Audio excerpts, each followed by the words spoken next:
हळूहळू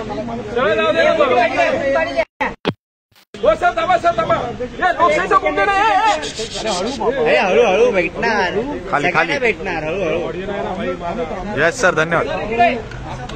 तेरणा दिसतंय. लोकशाहीला खाली टाका ना सर. मलाच खाली टाकताय.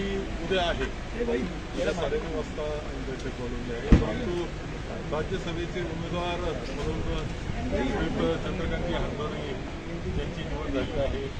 साधारणतः त्या बाबतीची चर्चा, नॉमिनेशन भरणं असतं, उमेदवारी अर्जाची भरणं हे तयारी, त्या दृष्टीनं आज बैठक बोलवली होती. जेवढं शक्य त्या सदस्यांना सुद्धा बोलवलं होतं, विधिमंडळाच्या सदस्यांना, विधानसभेतील आणि परिषदेतील सदस्य सुद्धा उपस्थित होते. उद्या 9:30ला मात्र आम्ही विधिमंडळ काँग्रेसची बैठक बोलवली आहे. साधारणतः पुन्हा आज समजतंय की 20 तारखेला पुन्हा अधिवेशन 1 दिवसाचं मला समजलेलं आहे. तर सगळ्या गोष्टी चर्चा उद्या आम्ही करणार आहोत आणि 26 तारखेला पुन्हा बजेटचं अधिवेशन सुद्धा होणार आहे. या सगळ्या गोष्टी चर्चा उद्या फिरी बैठक आमची आहे. विधिमंडळ काँग्रेसची उद्या आहे. उद्या बैठक आमची होईल. आज असेल त्याची जुळवाजुळव करणार आमची त्यावर्षी अडचण बिलकुल नाही. आमच्याजवळ सदस्य संख्या आहे, आमचे मित्रपक्ष आहेत आणि सर्व मिळून व्यवस्थित पद्धतीने आमचं यश हे राज्यसभेला मिळू शकतं. खरं तर बिनविरोध होण्याची चिन्ह दिसतात, मात्र तरीही काँग्रेस खबरदारीचा नाही असं असतं की शेवटी निवडणूक आहे, निवडणुकीच्या पद्धतीनं जावं लागतं. मला असं वाटतं की बिनविरोधच सोडू, परंतु शेवटी जी गोष्टीची काळजी घ्यायची असते ती घ्यायची असते. नॉमिनेशन असतो, उमेदवारी अर्ज व्यवस्थित भरलाच पाहिजे. उमेदवार नाही असं वाटतं अजून वाढू शकतो उद्यापर्यंत. मला नाही वाटत असं आणखी कोणी उमेदवार घेतील आणि निवडणूक करतील असं मला आता तरी वाटत नाही. कायम महाराष्ट्रामध्ये व्यवस्थित पद्धतीनंच आपण त्या गोष्टी हाताळत असतो, तसं हाताळतील सर्व अशी अपेक्षा आहे. मागच्या वेळेला तसा प्रकार घडला होता. नाही आता तसा प्रकार काही घडणार नाही. आमचा उमेदवार विजय होईल. आम्ही आहोत, आमचे मित्रपक्ष आहोत आणि सर्व उमेदवार मित्रपक्षांबरोबर काय संवाद? मित्रपक्षांबरोबर संवाद आहे, सुसंवाद आहे.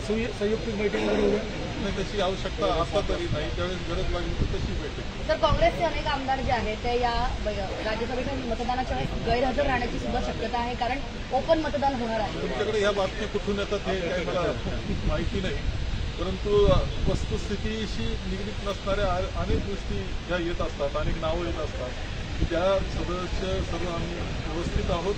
व्यवस्थित पद्धतीनं मतदान ते करणार आहेत आणि आम्ही चांगल्या मतानं आम्ही आणि आमच्या मित्रपक्षांचं सहकार्य असल्यामुळे आम्ही चांगल्या मतानं निवडणार आहोत. या सगळ्या बातम्यांच्या पार्श्वभूमीवर कुठेतरी हॉटेल पॉलिटिक्स परत एकदा पाहायला मिळेल का?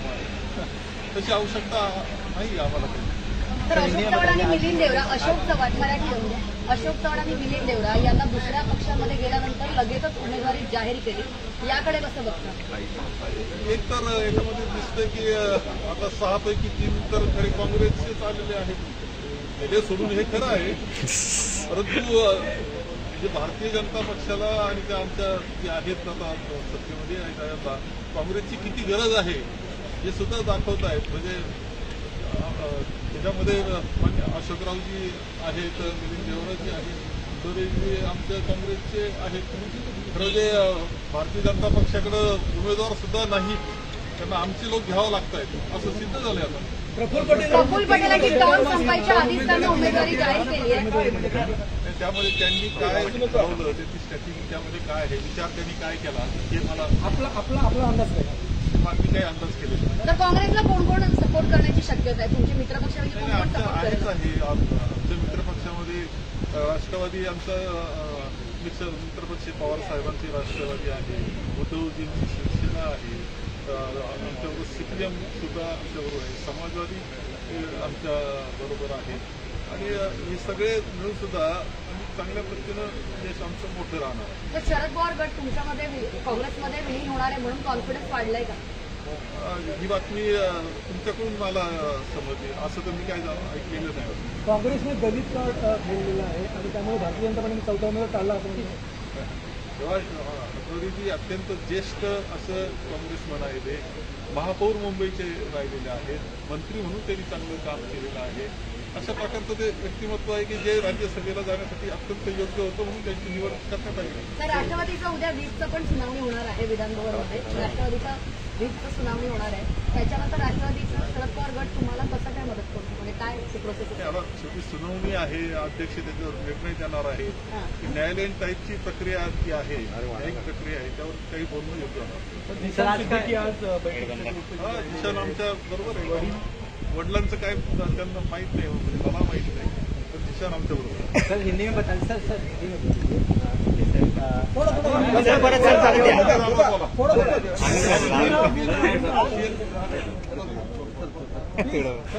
सर लाईव्ह आहे सर लाईव्ह सर लाईव्ह आहेत, सर लाईव्ह आहेत. लाईव्ह आहे. सर राईटला ये बस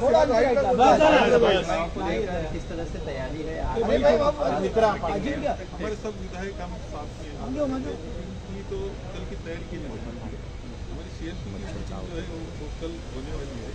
इसमें 30 तारीख को जो एक अधिवेशन होने वाला है इसके लिए, इसके बारे में हम चर्चा करेंगे. 26 तारीख से हमारा बजट सेशन हो रहा है. राज्यसभा के बारे में भी क्या होता है ये देख के हमारी तैयारी करेंगे. और पार्लियामेंट की इलेक्शन के सामने इसके बारे में कल हमारे CLP की मीटिंग में चर्चा होगी. सर क्या कुछ तैयारी है क्योंकि पिछले बार कुछ धोखा मिला था, कुछ लोग एब्सेंट थे, उस वजह से नुकसान भी देखना पड़ा था. इसमें क्या कुछ प्रिकॉशन लिया जा रहा है? तो वो हुआ था, वो विधान परिषद का इलेक्शन था. राज्यसभा के इलेक्शन में अभी कुछ नहीं होगा. हमारे सब लोग साथ में रहेंगे, हमारे मित्र जो है वो भी साथ में रहेंगे और हम बड़े वोट से, बड़े नंबर के वोट से जीत जाएंगे. सर कौन कौन से पक्ष आपके साथ हैं? हमारे साथ तो हम जो हमारी आघाड़ी है, आघाड़ी के जो है वो सब हमारे साथ. Thank you sir.